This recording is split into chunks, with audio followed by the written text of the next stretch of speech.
Hey guys, I'm back. I'm reading Minion. I'm on page 150. And remember, we had the ceiling just came crashing down, all the shingles, and they said it was a superhero. Who do you think it was? The comet. Here we go. Tony shakes his head. This is exactly what I'm talking about, he says. Then he gives a signal, and suddenly the room is filled with a drum roll of gunfire. Both the Romanos and the Malonis swing their weapons toward the ceiling and start belching smoke. I duck behind my chair and watch as the comet swoops down amid the hail of bullets and dispatches two henchmen with a swift spinning kick, sending them flying into their mates. Then turns in time to bend the barrel of the machine gun sideways, causing it to explode. My ears split with ringing, and then the whole room is suddenly a loud, chaotic blur. Tony's and Mickey's men circle around the comet, a seething vortex of bullets and punches and kicks, a perfect storm of 30 against 1, and I am rooted in place, unsure which way to go. Gah! I feel my collar tighten and something prickle the back of my neck and turn to see a body covered in barbs. Zach, the human cactus, pulling me backward toward the door. It's the first time I've ever seen him fully spiked, all quills from head to toe. He looks positively medieval, and I realize there's no way he will ever wear those pants again. Time to go, he says. It's hard to hear him over the gunfire and grunts, but I follow out of instinct. Henchmen fly past me, propelled by the comet's gauntlet fist. The superhero weaves his way through the crowd, walking like a deranged killer in a teenage slasher flick, deflecting bullets, delivering rib-caging kicks, tossing Tony's burly men over his shoulder like mashed soda cans. Mickey, Six Fingers, and his men have already given up and retreated to the back door. Zach and I are tripping over each other to get to the front door. Everyone's scattering, trying to save his own hind end. The comet becomes a sapphire blur, leaping off the walls and bowling over Romano's men before they even see him coming. I've never seen anything like it. It's terrifying, but I can't help but watch. Look out! Zach points and shoves me out of the way as Indiana Jones rumbles past, heading toward the comet, getting larger and rounder as he goes, puffing himself up somehow like a beach ball until he is about 6 feet around, practically rolling head over heels. Everyone else scrambles as a human boulder rolls past, picking up speed. I look to see the comet crouch low, delivering a single punch. I remember what happened at the police station. Remember what he did to the garbage truck. One punch and Indiana Jones goes flying through the air, smashing through the cinder block wall on the other side of the warehouse, leaving a hole big enough to drive our Honda through it. The comet turns and advances on Zach and me as we're still picking ourselves up off the ground. I look into his eyes, ready to plead for my life. I've never had to use my powers on a superhero before. I don't like my chances. His eyes are cold and calculating, all menace. Where is he? The comet barks. His voice is deep and resignant. An intimidating snarl. His square jaw juts from his mask. I look around for any sign of Tony, but he's obviously already escaped. Please don't kill me, I beg. I'm not supposed to make requests. It doesn't work if I beg. But with this freak of nature looming over me, it's all I can do. I can't bring myself to give this man any orders. Tell me where I can find him. The comet's fingers curl, and I'm pretty certain that I'm done for. Michael Marion Magdalene Morn Edson, born in a White Castle, died in a warehouse.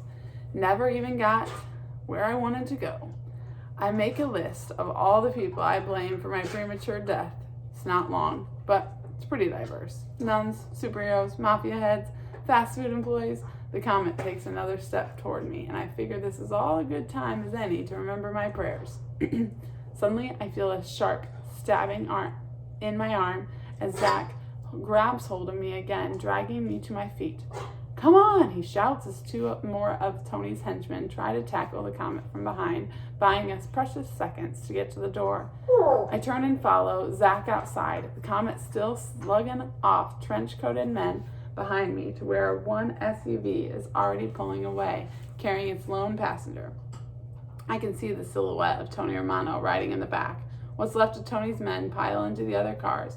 Blaze McCoy is riding shotgun on the one we came in. Mario Andretti is gunning the engine. Mike, come on, hurry up, Zach shouts, already climbing in. From the warehouse behind, I could hear one last gunshot, then a grunt. I leap toward the car as something small and black flies through the air just past my nose. Lodging in the hood of the SUV, it looks a little like a small frisbee, like the kind you might get in a Happy Meal, except it has a row of spikes and a pulsing orange light attached to it. I am familiar with little pulsing lights. I've seen enough of my father's inventions to know what they mean. I drop to the ground and cover my head as the front of the SUV explodes.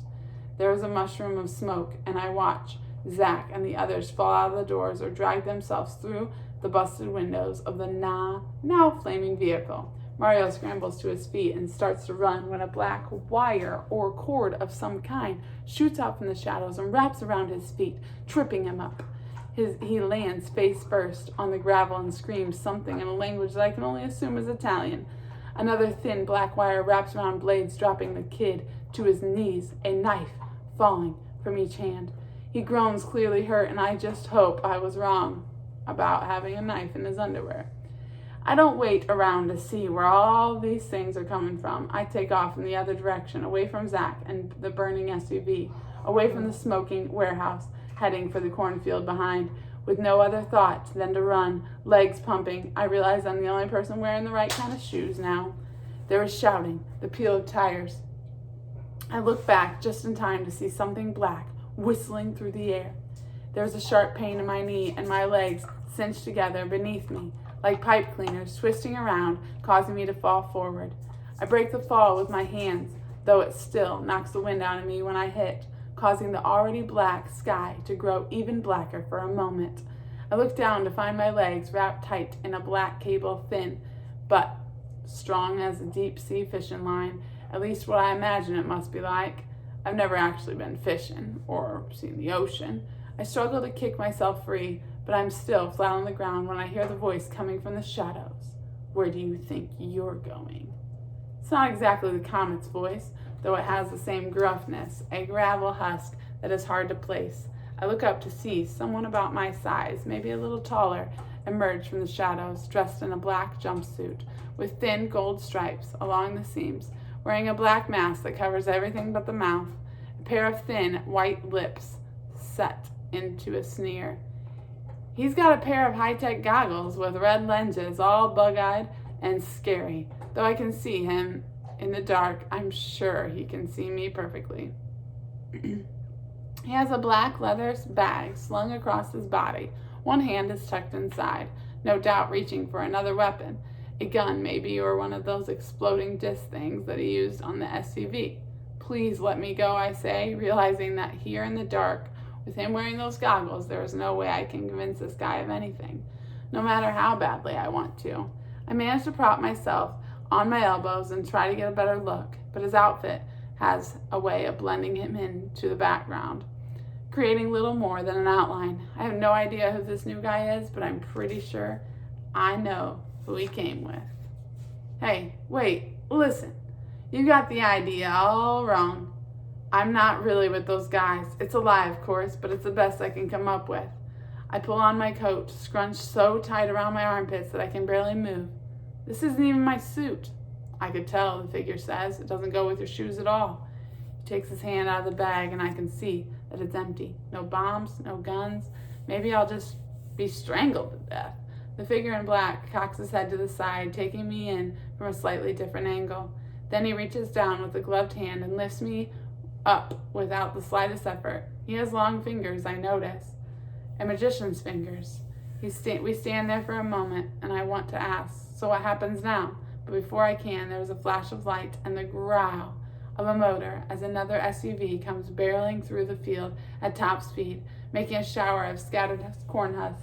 It's headed straight for us. The figure in black leaps out of the way just in time as the car skids to a halt. The back door thrown open, Zach reaches out and pulls me inside, then barks from Mr. Andretti to get us the heck out of there, wheels spinning while my feet still dangle out the door. There is a spray of mud and dirt as we jolt forward, ripping back through the field and toward the street. I chance a look out the window, out the shattered rear window, at the stranger just standing there in the moonlight, watching me get away. Dad's waiting for me on the porch. One hand holds a rolling pin like a club. The other holds a black box. I have no idea what this particular box does, but I can assume it's more dangerous than that rolling pin. The SUV jerks to a halt, just long enough for me to fall out of it. Mario's still revving the engine like the green flag is about to drop. Zach says he will call me. Not to worry, that it wasn't my fault and that Tony will not hold it against me. He tells me to go ahead and keep the suit. Then the SUV speeds away, busted windchills and all. I look up at my father, bathed in the porch light. His eyes are bloodshot. I take off my suit coat, torn and filthy and smelling of gun smoke, and toss it wearily over my shoulder, as if I'd just come home from a long day at the office. I feel exhilarated and exhausted, the biochemical rush of nearly having my head knocked off, first by a superhero and then by a previously heretofore unknown sidekick, finally starting to ebb. I take 3 steps toward the door and falter, feel his hands on my elbows, propping me up. I've got you, he says. I bury my face in his shoulder, smearing sweat and snot and soot on his pink and white shirt, leaving my mark imprinted all over him. I let out a shuddering breath. It's 80 degrees out here and I can't stop shaking. My father whispers to me in soothing tones. It's all right. You're safe now, he says. I've got you. I won't let it happen again. I let him carry me to bed, not cradled. He's never had the chance to carry me that way, but draped across his shoulder, half dragged to my room. I let him pull off my new shoes and my socks, pull the covers to my chin, feel his chapped hands on my forehead, smoothing back my hair. I open my mouth to speak, but every time I do, he tells me not to say anything. We can talk in the morning, he asks me if I want to leave the hall light on, even though I've slept in the dark from the moment he first brought me home, as if all of a sudden I'm 4 years old again. I nod anyway. A little light can't hurt. Then he tells me he loves me, but he told me not to say anything. Instead, I lie there picturing the comet hovering over me and the gunfire and the exploding car, the sickening crunch of his booted foot smashing into ribs, the ceiling coming down. Say hi, Duke. Rudy's bloody silver grin, Zach's nestled grasp, the wire wrapped around my feet, pulling me down, all of it, drawing me in. I scrunch my eyes and I hold my breath and push back, past the explosions and the blood and the growling voice in my head, trying to think of something else, anything else, till I'm back at her front door, remembering how she smiled when she found that penny in her back pocket, as if it was something she had been looking for forever. And I feel like I've been split in half. In the quiet, I hear my father's voice on the kitchen phone. 2 rooms away. It's 1 o'clock in the morning. My father never calls anyone unless they're going to show up 30 minutes later with food. The walls in the house are thin, with the exception of the soundproof concrete of the basement, and the neighborhood is asleep. Even with his half whisper, I can hear him. This is Edson, he says. I accept your offer. I'm going to stop there. I'm on page 159. I'll be ready for the man behind the mask. What offer did Benjamin Edson just accept?